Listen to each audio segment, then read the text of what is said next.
नमस्कार दोस्तों, आप देख रहे हैं अखंड भारत न्यूज। जैसा कि आप देख रहे हैं, मैं गोंडा जनपद के मनकापुर विकास खंड के अंतर्गत मैं अज्ञाराम बक्सरा में मौजूद हूं और आज यहां कुछ किसान की समस्याओं को लेकर के आप तक रूबरू कराना चाहता हूं। आप ये जो फसल देख रहे हैं, जिस फील्ड में मैं खड़ा हूं, वो एक गेहूं की फसल लगी हुई लहलहाती फसल थी, लेकिन आज कुछ छुट्टा जानवरों की वजह से आज एकदम ये चट्टान बन करके रह गया। अगर आप इस कैमरे पर अगर आपको ध्यान नजर जाएगी, आप ये अगर देखेंगे, फील्ड को देखेंगे, तो ऐसा लगेगा कि इसमें कोई भी फसल बोई नहीं गई थी।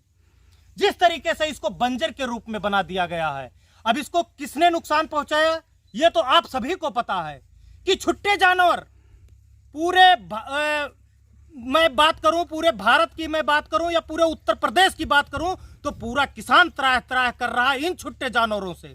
और लगातार किसानों की फसल को बर्बाद होती है और उसको देखने के लिए मूक दर्शक बने रहते हैं, सक्षम अधिकारी हों या जो भी यहाँ के सिस्टम के लोग हों, सभी मूक दर्शक बने रहते हैं। सरकार लगातार योजनाओं को चलाती है, गौशाला लगातार निरंतर लोगों के किसानों की समस्याओं को देखते हुए और छुट्टा जानवरों की सुरक्षा के लिए उनको वहाँ जो है सुरक्षित स्थान पर रखने के लिए लगातार योजनाएं लेकर के आती है। लेकिन गौशाला सिर्फ और सिर्फ कागजों में मानक पूर्ति होती है और यहाँ उसके बावजूद भी, इतने गौशाला होने के बावजूद भी किसान यहाँ परेशान रहते हैं। अगर आप यहाँ देखेंगे तो ये जो सड़क के किनारे ये झाड़ी दिख रही है, ये किसानों का भी परिश्रम है और ये किसी तरीके से झाड़ी लगा करके अपनी फसल को बचाने का प्रयास करते हैं, लेकिन उसके बावजूद भी किसान की फसल नहीं बचती है। ये सबसे बड़ी विडंबना है। इसका जिम्मेदार कौन है? अधिकारी जिम्मेदार है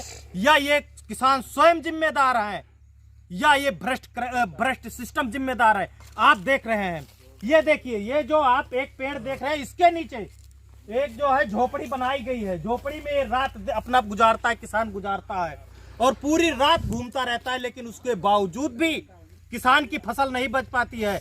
आखिरकार इस तरीके से जो नुकसान हुआ है, अगर किसान की इतनी ही जमीन हो और वो अपनी फसल को इस तरीके से बोया है, वो भी अपना आस लगाता है कि इस फसल को मैं काटूंगा, अपने बच्चों की पढ़ाई देखूंगा, अपना भरण पोषण देखूंगा, पूरे परिवार का मैं भरण पोषण देखूंगा और इसमें चलेगा हमारा। अगर इस फसल को इस तरीके से नष्ट होता देख पाएगा, किस किसान को बर्दाश्त होगा और कैसे अपनी जीविका चलाएगी? यहाँ से जो हमारे पास किसान मौजूद है, मैं उनसे भी जानने का प्रयास करूंगा आखिर ये किसकी खेती और कितने बीघे वो गेहूं बोया हुआ था और कितनी जमीन है उसके। अगर ये जमीन, अगर इसकी जो बर्बाद हुई है फसल, उसकी जीविका कैसे चलेगी? ये किसकी खेत है? किसका खेत है? ये आपका खेत है। ये लगभग ये कितने बीघा ये गेहूं था? 2 बीघा गेहूं है। तो इसमें जो है आप कितना फसल ये बोई थी? इतना ही गेहूं था या और कहीं आप बोई है? यही इतना था। अगर इस तरीके, कितने फैमिली में कितने परिवार हैं? लगभग कम से कम नहीं 10 परिवार हैं। आप ये सोचती थी कि जैसे सरकार की भी कुछ योजनाएं आ रही हैं, राशन भी वितरित किया जाता है हर महीने में फ्री में, कुछ अगर इस यहाँ से जो है खेती से भी उपज हो जाती और सरकार की जो मदद है उससे अगर मिल जाती तो आपका परिवार अच्छे तरीके से चल जाता है। लेकिन अगर इस तरीके से फसल की बर्बादी हुई है तो ये आप ऐसे कैसे भरण पोषण करेंगी? अपनी जीविका कैसे चलाएंगी आप? कैसे चलाएं? कहाँ खाएं? आपको कहीं ना कहीं अगर इस तरीके की समस्याएं आ रही हैं तो या तो आप भूखों मरे और या तो भीख मांग करके खाना पड़ता है। खेती होने के बावजूद भी एक किसान को, आप देख रहे हैं, खेती होने के बावजूद भी एक किसान को इतनी मजबूरी आ गई है कि उसको मजबूर होना पड़ रहा है कि मुझे कहीं ना कहीं खेती होने के बावजूद भी मुझे अपनी जीविका चलाने के लिए, अपने परिवार की जीविका चलाने के लिए भीख मांगना पड़ेगा। लेकिन इससे किसी भी अधिकारी कर्मचारी को कोई फर्क नहीं पड़ता। सरकार की द्वारा चलाई गई योजनाओं को, ढुलमुल रवैया को देखते हुए सरकार ने टीम भी नियुक्त किया था। उसमें एसडीएम साहब भी थे, बीडीओ थे और ग्राम प्रधान ये भी थे मौके पर। इनकी टीम गठित की गई, उसके बावजूद भी ग्राम सभा में, आइए हम जानते हैं कि कोई सांड पकड़े गए या नहीं पकड़े। अभी तक जितने भी समय हुआ, टीम भी गठित की गई है सरकार की तरफ से और संबंधित उच्च अधिकारियों की तरफ से कि छुट्टा जानवरों को पकड़ करके और गौशाला में डाला जाए। तो उसमें क्या अभी तक ग्राम सभा में, पूरे ग्राम सभा की मैं बात करूं, एक भी जानवर, छुट्टे जानवर पकड़े गए हैं? क्या आप लोगों को जानकारी है? नहीं पकड़े गए, एक भी नहीं पकड़े गए। तो ये आप जो है ये बैरिकेटिंग लगाए हुए हो, उसके बावजूद भी सांड घुस जा रहे हैं कैसे? हाँ, इनका रात भर यही मड़ई पर रहा है। पूरी रात आप इस यही खेती में रहते हैं, खेत में ही रहते हैं, उसके बावजूद भी अपनी फसल नहीं बचा पाते हैं। तो फिर रहते हैं तो ये तो आते होंगे, तो आपको तो पता चलता होगा, या कहीं जो है रखाते रखाते आपकी नींद लग जाती है। अब सो जाए तो एक दो जितनी ये फसल बर्बाद हुई है, लगभग हम देख रहे हैं कि 2 बीघे जमीन होगी। हाँ। 2 बीघे की जो है खेती है, ये सारी फसल बर्बाद हो गई। तो एक जानवर तो एक रात में पूरा खा नहीं पाएगा, कैसे ये हुआ? या अधिक संख्या में जानवर आए थे या 1-2 जानवर आए थे? अधिक संख्या में। दादा आप भी किसान हैं, यहीं के रहने वाले हैं? तो ये जो फसल बर्बाद हो रही है, ये एक ही दिन में ये ऐसा बर्बाद हुआ? 2 दिन में। 2 दिन में इसको खा करके खत्म कर दिए। इतनी बैरिकेटिंग होने के बाद क्या वजह होती है कि यहाँ घुस जाते हैं? तो तोड़ के हल जाते हैं। तोड़ कर हल जाते हैं। ये जो कटीला तार है या जो झाड़ियाँ लगाई जाती हैं, बांधा जाता है, इसका कोई मतलब उन सांडों को नहीं मिलता। कुछ नहीं मतलब। कितना खेती आपकी है? क्या आपकी भी फसल बर्बाद हुई है? हमारा गन्ना बर्बाद हुआ था, काट के बेच दिए। अच्छा, गन्ना भी खा लेते हैं? आप गन्ना भी बर्बाद कर देते हैं। अच्छा, ये बगल में आप देखिए कि किस तरीके से यहाँ किसानों की फसल बर्बाद की जाती है।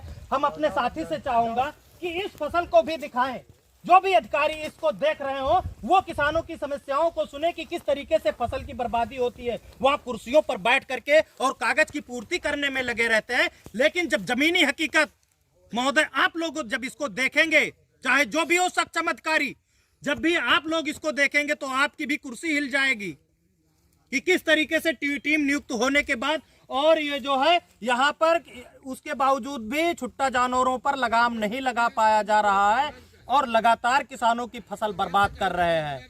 और किसान ही एक अन्नदाता ऐसा होता है कि जो पूरे संसार के जीविका को चलाता है, उसकी भरण पोषण करता है। अगर यही किसान की जो है खेती करना छोड़ दे तो एक दिन प्लास्टिक चावल जो आप पकड़ते हैं, धर दबोचते हैं, और प्लास्टिक चावल की जो निर्माता होती है, उसे वही एक दिन आपको भी खाना होगा, चाहे अधिकारी हो, कर्मचारी हो, या वो किसान हो या गरीब जनता हो, वही प्लास्टिक चावल खाने पर मजबूर होना पड़ेगा। और भी हमारे साथ जो है यहाँ किसान मौजूद है, मैं उनसे जानने का प्रयास करूंगा। दादाजी क्या नाम है आपका? ये आप यहीं के प्रॉपर निवासी हैं? यहीं के हैं, अग्याराम बक्सरा के ही निवासी हैं। ये कितने बीघे खेती करते हैं? ये 100 बीघा करीब। अच्छा, तो ये जो किसान की एक फसल बर्बाद हुई है, ये तो इनकी बर्बाद हुई है, ये इनकी अकेले की बर्बाद हुई है या यहाँ पे जितने भी लोग किसान हैं सभी लोगों की खेती बर्बाद होती है? किसी की बाकी नहीं है कि ना बर्बाद हो जी, किसी की भी नहीं बाकी है। तो इसकी जो है शिकायत आपने कहीं जो है संबंधित अधिकारी को किया? नहीं, हम लोग तो नहीं किया। क्या आपके जो है ग्राम सभा के जो प्रधान हैं, आपको पता है ये चीजें कि ग्राम सभा के प्रधान और बीडीओ और जो है एसडीएम महोदय को नियुक्त किया गया है कि जो है यहाँ पर जो छुट्टा जानवर है उनको पकड़कर गौशाला में चलाया जाए। सरकार ने योजनाएं बनाई है कि गौशाला है, गौशाला में उनको छोड़ दिया जाए ताकि किसानों की फसल बर्बाद ना हो, और उसके लिए टीम भी नियुक्त की गई। तो क्या यहाँ जो फसल बर्बाद हो रहा है, क्या आपका ग्राम प्रधान या बीडीओ या जो भी संबंधित अधिकारी है, किसी ने आपकी ये समस्याएं सुनने का प्रयास किया कि ये चीजें सुनने का प्रयास? कभी प्रधान से ये चर्चा हुई कि जो है हमारी फसल बर्बाद हो रही है, इसकी रोकथाम के लिए क्या किया जाए? कभी आपने कहा इस बात को? ना, कभी नहीं कहा। कभी नहीं कहा। लेकिन ये चीजें तो उनको पता ही होगा कि किसानों की फसल बर्बाद हो रही है। ये तो पता तो हो गई। ये तो उनको लोगों को सभी को पता है कि यहाँ के हमारे ग्राम सभा में जितने भी किसान फसल कर रहे हैं, ये तो सभी जो है प्रधान को ये तो पता ही है कि हाँ यहाँ पे जो है किसानों की फसल बर्बाद हो रही है। अरे पहले खेत में खूंटा लग रहा था, सभी खूंटवा देखा था। जी, सब जानता है। सही है, जो भी अधिकारी आता है उसको तो ये तो दिखाई पड़ता है कि ये खूंटे इतने लगे हैं, इतने बैरिकेटिंग लगे हैं, तो किस वजह से लगे हैं? अगर इस चीज को जिस तरीके से यहाँ चाहे कर्मचारी हो, संबंधित कर्मचारी हो या कोई भी हो, जिस तरीके से लापरवाही हो रही है, लगातार आप लोगों की फसल बर्बाद हो रही है, आप ये किसको जिम्मेदार ठहराना चाहेंगे? कौन इसका जिम्मेदार है? भ्रष्ट सिस्टम जिम्मेदार है, या जिसको ये जिम्मेदारी मिली कि इसको पकड़ करके गौशाला में डाला जाए वो जिम्मेदार है, या सरकार जिम्मेदार है जिन्होंने ये योजनाएं चलाई और गौ संरक्षण के लिए जो है गौशाला बनाया? किसको आप जिम्मेदार मानेंगे? देखो, सरकार हुआ नियम लागू कर दी जी। अब हियाँ जेकरे हाथ में सौंपा गया है वो अगर ढंग से ना करें तो वहाँ सरकार का कोनो सरकार की कोई गलती नहीं है। ये बताइए, यहाँ पे आप देखिए सरकार की योजनाएं यहाँ आ रही है, इनके द्वारा बताया जा रहा है किसान ही है कि सरकार ने सारी योजनाएं दे दी, उनको गौशाला बना करके दे दिया, लेकिन अधिकारी की ये मंशा नजर नहीं आ रही है कि सरकार को बदनाम करने की इनकी मंशा है या इन किसानों को, लाचार किसानों को बर्बाद करने की इनका मंशा होती है। ये बहुत बड़ी संकट है और बहुत बड़ी, अगर इसी तरीके से रहा तो एक दिन हमारे देश में या प्रदेश में बहुत बड़ी संकट आएगी और कोई भी किसान कोई भी फसल बचा नहीं पाएगा। आज किसी की लहलहाती खेती होगी तो 2 मिनटों में उसकी जो है बंजर खेती में बदल जाएगा। ये अधिकारी को ध्यान देना चाहिए इस पर, और जो भी इसमें जिम्मेदार अधिकारी हैं उन पर कठोर जो है निर्देश आने चाहिए और इस पर जो है इनको पकड़कर छुट्टा जानवरों को गौशाला में संरक्षित करना चाहिए। अगर ऐसा नहीं कर पा रही है तो या तो प्रशासन की मंशा ये है कि सरकार को हम बदनाम करें क्योंकि इन सरकार में मुझे काम करना पड़ता है, और या तो इन किसान को, भोले भाले किसानों को बर्बाद होते देखना चाहती है ये प्रशासन। क्या नाम है आपका? जो भी हमारे गोंडा में अधिकारी आता है वो उड़ के नहीं, रास्ते से ही आता है। रास्ते से ही आता है, वो गांव में जाएगा तो रास्ते से आएगा, वो हेलीकॉप्टर से नहीं कोई अधिकारी आता है। और जो आता है वो देखता है पूरे गोंडे जिले में, बक्सरे में ही नहीं पूरे गोंडे जिले में मैं जाता हूँ, दर दवाई को जाता हूँ तो देखता हूँ रोड पे ऐसे लगा है, घर में लगा है, ऐसा किसी का बीच में खेत है वो भी 1 बीघा लगा है, किसी का ऐसा कहीं है नहीं कि चरे नहीं है, वो फसल बचता नहीं। अधिकारी को भी मालूम है, अधिकारी काम करे या न करे उनका काम है, मगर ऐसा नहीं है कि रोड पे, गांव में, सड़क पे ऐसा कोई मौजा है बता दीजिए कि नहीं लगा है। हम तो जहाँ जहाँ जाते हैं, कहीं बराते कहीं सराते, तो यही देखते हैं कि ये सब, वहाँ भी यही व्यवस्था लागू है। वो सड़क और किनारे खेते बाड़ी में सब लगाए, उनका भी नहीं बचता है, तो क्यों नहीं? ऐसा सबको मालूम है। हमारा जो है खेत, हम लोगों का जो है एक नहीं, पूरे मैं बक्सर ग्राम सभा का बात करता हूँ, जो नहीं, जिसका नहीं चरा उसका बात ही है, मैं अपना ही केवल लेता हूँ कि ऐसा नहीं है किसी दिन में, रात में मैं 10 बार जागता नहीं हूँ, और रात 10 घंटे और 12 घंटे की नहीं होता है। रात में सोने के लिए आदमी दिन भर काम करता है, रात को सोएगा। हम लोग 24 घंटा काम करते हैं। बताइए हम लोगों का दिमाग कितना टेम्परेचर हाई लो होता होगा। हम लोग इतना डिस्टर्ब हो गए हैं कि हमारे यहाँ कोई अधिया बटैया खेत लेने के लिए इनकार कर देता, अगर दे दो भैया मेरा अधिया बटैया कर लो, हम नहीं फसल जो है बचा पाते हैं, वो भी नहीं लेता है। और ये इसी खेते से हम लोगों का जीविका चलता है। जब ये फसल नष्ट हो जाती है तो हम लोगों का यही मन करता है सोसाइटी करना या तो फांसी लगाना। दिक्कत है, इसी से हम अपने बच्चों को पढ़ाते हैं, इसी से बर बीमारी को कराते हैं, दवा कराते हैं। बच्चा हूँ, रात में भी जागता हूँ। कल मैं सांड हाँकते हुए गिर गया था, सांड दौड़ा लिया। अगर मैं नहीं भाग पाता, अगर मैं बुजुर्ग भी होता तो मेरा हाथ पैर तो वहीं टूट देता, मेरा सारा काम हो जाता, मेरे बच्चे की भविष्य भी वहीं उज्जवल हो जाती।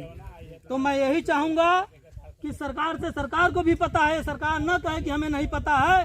तमाम फेसबुक पे, न्यूज पे तमाम लोग आता है, फेसबुक पे भी आता है। हमारे ऐसा गोंडा जिला में ऐसा कोई गांव नहीं है, कोई एरिया नहीं है, कोई सड़क नहीं है कि रोड पे घेरा हुआ नहीं। अगर कोई बोल दे कि गोंडा से मैं आता हूँ और काजी देवर, फाजी देवर, जो भी दर्जी कुआं है, ऐसा आते हैं अधिकारी, तो आंखें बंद करके नहीं आते हैं, आंखें वो खोल के आते हैं कि कहीं मेरा एक्सीडेंट न हो जाए, मैं चल न बसूं। वो भी आंख खोल करके देखते हैं तो चारों तरफ देखें, चारों ओर घेराव है।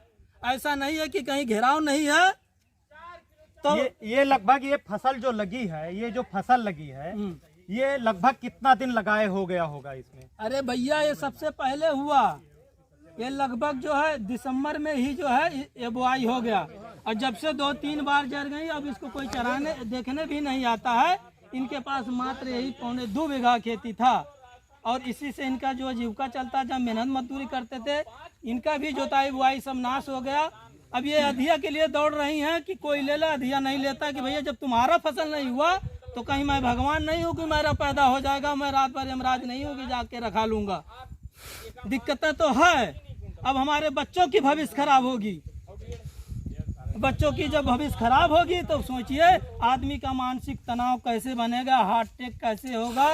हार्ट अटैक होगा तो हॉस्पिटल के लिए पैसे भी नहीं होंगे, उपचार के लिए नहीं होंगे। सारा मेरा जीविका यहीं से चलता था, दादा परबाजा सब यहीं से किसानी से ही किए। हमारे घर में कोई सरकारी नौकरी नहीं था, मगर आज 10-12 साल से हम लोगों को रात दिन 24 घंटे का ड्यूटी हो गया। जागते जागते हम लोग का खेती नहीं जब बच पाता है तो यही मनसा करता है या तो हम बच्चों को सारे सल्फास खिला के मार डालें या तो खुद को मर जाएं। अब ऐसी जीवन हमको नहीं जीना है। देखिए किस तरीके से जो है किसानों का यहाँ गुस्सा भी है और ये निराश भी है। कितने चिंतित मन से और कितनी जो है आत्मा से अपनी जो है दर्द बयां कर रहे हैं कि लगातार दिसंबर में इस गेहूं की फसल की बुआई की गई थी। यहाँ जो भी है जितने भी गेहूं की बुआई करने वाले हैं दिसंबर माह में बुआई कर दी जाती है और उसमें अगर दिसंबर से और फरवरी की बात की जाए तो कम से कम 2 से 3 महीने का फासला होता है। लगातार किसान खेतों में जाग करके परिश्रम करता है, उसकी रखवाली करता है और जब फसल तैयार होने को होती है तो यहाँ छुट्टा जानवर उनके फसलों को बर्बाद कर देते हैं। ऐसे में किसान की ये कमर टूट जाती है, कैसे अपने बच्चों की जीविका चलाएंगे। जो भी किसान है, सरकार यहाँ योजनाएं जो है केसीसी के लिए बनाई गई है कि जा करके लोन लीजिए।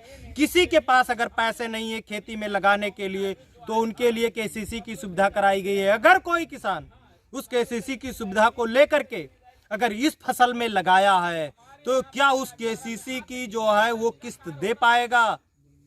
मैं जानना चाहता हूं। अगर किसी के मन में कोई सवाल हो या इस पर क्या होना चाहिए तो कमेंट बॉक्स में जरूर बताएं। और मैं उच्च अधिकारियों से भी कहना चाहता हूं जो इनकी दर्द है किसानों की, उनको सुनने का प्रयास करें।